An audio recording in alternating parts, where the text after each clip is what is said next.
지금은 대한민국 주식을 사기에 적합한, 왜 이런 생각을 제가 하는지 먼저 말씀 좀 드리도록 하겠고요.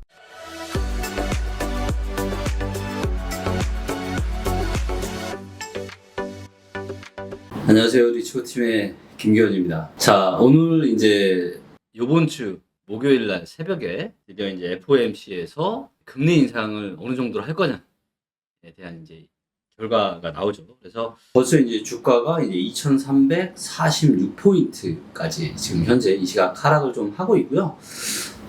제가 오늘은 조금 주제가 넘지만 주식에 대한 이야기를 잠깐 좀 하려고 합니다. 물론 주식에 대한 전망은 사실은 매우 힘들기 때문에 틀릴 가능성이 많다라는 거 먼저 말씀 좀 드리고요. 일단 결론부터 먼저 말씀을 드리면, 지금은 대한민국 주식을 사기에 적합한, 그러니까 10년에 한 번 올까 말까 좋은 시기가 아니다. 이거를 제가 좀 말씀을 드릴 거고요. 왜 이런 생각을 제가 하는지 먼저 말씀 좀 드리도록 하겠고요. 자, 우리가 크게 이제 주식시장 관련해서는 이제 생각을 해볼 게 몇 가지가 있는데, 지금 이제 본질적인 가치 대비해서 저평가냐 아니냐, 이거를 좀 생각을 좀 해볼 필요가 있죠. 그래서 많은 전문가분들이 지금 이야기하고 있지만, 대한민국 주식시장은 지금 상당히 역사적으로 봤을 때 저평가다. 그래서 지금이 이제 뭐 발목이나 발바닥이라고 볼 수는 없지만 무릎 정도는 되는 것 같다. 무릎 어느 즈음에 있는 상태인 것만은 맞는 것 같습니다. 자, 근데 이제 문제는 뭐냐면, 그러면 이제 지금까지 이익은 그런데 앞으로의 기업의 이익이 어떻게 돼 있나? 기업 이익.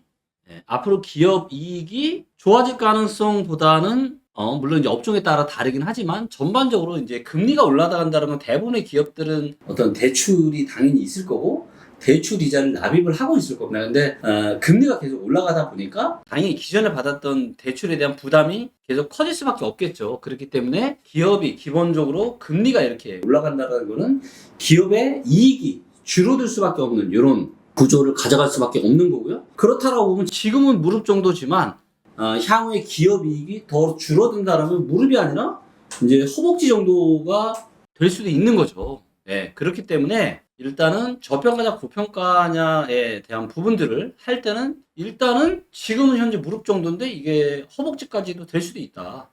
그렇다면 허벅지에 과연 그 자산을 사는 게 맞냐라고 물어봤을 때, 앞으로 1년이나 2년을 보고 분할 매수를 한다, 우량 주식을. 이거는 오케이. 이거는 가능하다고 봅니다. 근데 이미 이제 3,000대 이상에서 주식이 물리신 분들이 굉장히 많죠. 그런 분들이 이제 물타기를 계속해서 앞으로 주가가 대세 상승할 거다라는 그런 일말의 기대감을 가지고 지금 물타기를 해서 인색을 걸기에는 너무너무 지금 위험한 상황이 아닌가, 그렇게 좀 보고 있고요. 자, 그 다음에 이제 두 번째로 말씀드릴 거는 이제 금리인데, 지금 이제 금리가 급속도로 올라가고 있잖아요. 그리고 주식을, 우리가 수급도 되게 중요한데, 주식도 신용대출이나 담보대출, 심지어는 이제 증권사 이제 신용까지 써서 투자하시는 분들이 많습니다. 자, 한번 우리가 생각을 해보죠. 대출이 이제 불과 얼마 전까지만 2%도 안 됐죠. 자, 2%라고 한번 해볼게요. 대출 이자가. 자, 이걸 좀 잠깐 좀 지울게요. 자, 그러면 2%를, 연 2%를 내는 대출을 받아다가 내가 투자를 하는 거예요. 자, 그러면 나는 이제 어찌됐건, 그리고 이제 요게 이제 대출 이자고, 이제 은행에 내가 돈을 놔뒀을 때 그냥 주는 이자는 아마 한 1% 정도 됐겠죠. 자, 그러면 내가 은행에다가 이 돈을 놔뒀으면 1%를 내가 받을 수 있잖아요. 그쵸? 근데 이걸 포기하고 이걸 가지고 2%라는 대출 이자를 내가면서 주식 투자를 하는 겁니다. 그럼 이거 갭이 몇 %예요? 3%입니다. 네, 뭐 크다면 크고 작다면 작을 수 있지만, 아니 뭐 내가 주식 투자해서 1년에 3%는 낼 수 있지 않을까? 이런 생각을 하시는 분들이 굉장히 많겠죠. 그리고 금리가 이렇게 낮을 때는 기업이 뭐예요? 이자 부담이 작기 때문에 기업의 이익에 긍정적으로 작용할 가능성이 많습니다. 그렇기 때문에 이런 시기에는 주식 투자가 이제 호황인 경우가 많죠.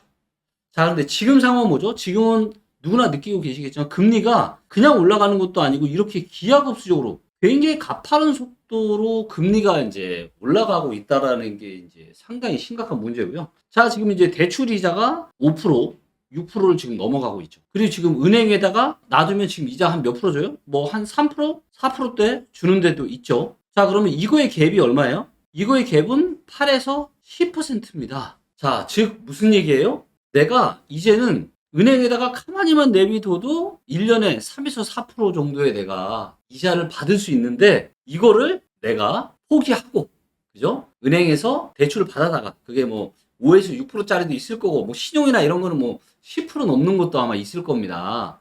그래서 개개인의 뭐 자금 상황이나 신용에 따라서 금리는 다르겠지만 그만큼의 이자를 내고 그만큼 이상을 또 수익을 내야 되잖아요. 그렇죠?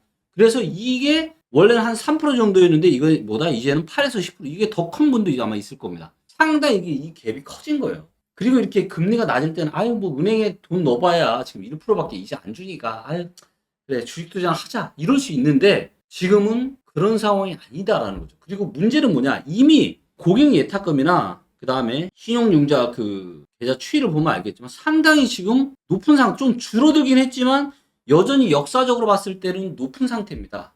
즉 뭔가 대출을 받아다가 지금 주식시장에 묶여있는 사람들이 굉장히 많고 그분들의 대출 이자에 대한 부담이 계속 커지고 있는 거예요. 자 그렇다면 이런 상황에서 현금을 갖고 계신 분들은 과연 어떤 선택을 할까요? 자 저라면 이런 생각을 할 것 같아요. 지금 보니까 미국의 금리 인상이 금방 끝날 것 같지가 않아요. 이번에 0.75나 1% 올리고 또 올릴 거라는 거죠. 그리고 이게 언제까지 이어질지 모릅니다. 그러면 이 갭이 3에서 8에서 10%까지 벌어졌던 이 갭이 더 커진다는 얘기죠. 주식 투자를 해야 되는 이유가 계속 줄어들고 있고 주식을 갖고 계신 분들은 뭐다? 그 손해가 이루 말할 수 없다. 그냥 대출 이자만 있는 게 아니에요. 대출 이자. 5에서 6% 대출 이자만 있는 게 아니라 그 돈을 은행에 놔뒀을 때 받을 수 있는 이자까지 포기하고 주식 투자를 하신 분들. 근데 이런 분들이 지금 많이 있다. 그리고 시간이 지나면 지날수록 금리가 더 올라가고 부담은 더 늘어나고 그래서 뭐다? 이러신 분들이 아마도 한번 털리는 시기가 저는 오지 않을까.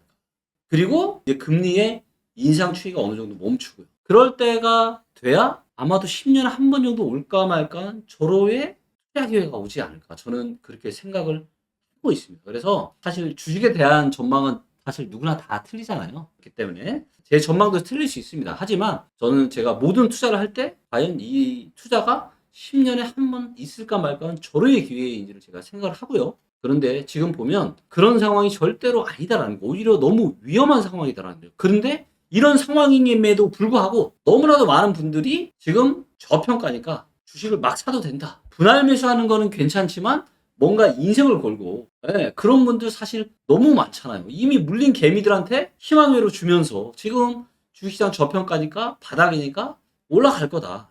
이거는 여기에 대한 부분들은 저는 아니다. 그렇지. 이건 그냥 투자라는 거는 우리가 상식적으로만 생각해도 답이 나오는 거잖아요. 그쵸? 주식 투자 안 하고 그냥 은행에만 내가 돈 넣어놔도 따박따박 이자가 이제는 계속 많이 나오는 시대가 점차 오고 있는데 왜 리스크를 걸고 이런 위험한 상황에 주식시장에 누가 돈을 넣겠어요? 그쵸? 그래서 여러분들의 소중한 자산이잖아요. 그래서 다른 분들의 다양한 의견도 좀 들어보시고 그리고 나서 여러분들 스스로 진지한 고민을 한번 해보세요. 여러분들의 돈이 주식시장에 들어가 있으면 사실 확증 편향이 생기기가 쉽거든요. 근데 한번 객관적인 입장에서 한번 주식시장을 좀 냉정하게 바라볼 수 있는 그런 시간을 좀 가졌으면 합니다. 감사합니다.